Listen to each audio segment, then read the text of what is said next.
So, what are healthy ways to advocate boundaries without being perceived as uncooperative?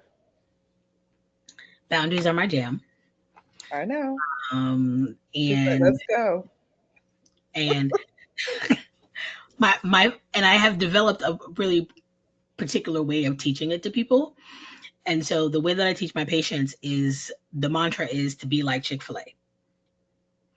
And so the reason why Chick-fil-A is the thing that really kind of sticks out is because I'll typically ask people, do you know what day Chick-fil-A is closed? Sunday. Sunday, right? And usually people who don't even eat at Chick-fil-A know what day that they are closed. And the reason is because they have done three main things that is consistent with their boundary. Number one, their boundary is based off of their values. So you need to align with whatever boundary you are creating that it aligns with the values that you hold. So if you are a person who has, other responsibilities at different times, right? So let's say you are intent on going to your Pilates class every night at, every Wednesday night at 8 o'clock, right? Well, Mhm. your boundary is I'm not taking calls after this amount after this time because this is something that I value in my life that is good for me and I need to protect it. And so when you set a boundary, number one, it needs to align with your values. Number two, the next thing when you're setting a boundary is that it needs to be clear and consistent. Chick-fil-A has been closed 437 Sundays. There has not been a Sunday where they're open. And so what that does is it makes it very clear to everyone what the expectation is and what the availability is. So when you start saying I'm available, call me at any time, and then all of a sudden you're not available, and then what that creates is frustration because you set an expectation and now you're no longer to meet it. So the best thing to do is to be clear about your boundary and then be consistent about it.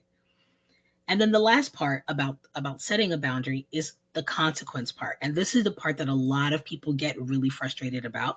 And ultimately is the reason why number two can often be a challenge. It's because they're worried about the consequence that comes with setting the boundary.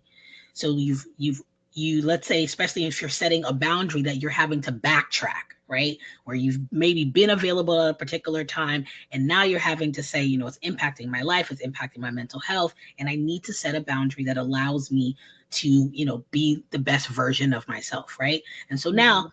naturally, when you set that boundary, people are going to feel frustrated and they're going to have some feelings around that, which is normal because they had an expectation and now that expectation is not being met.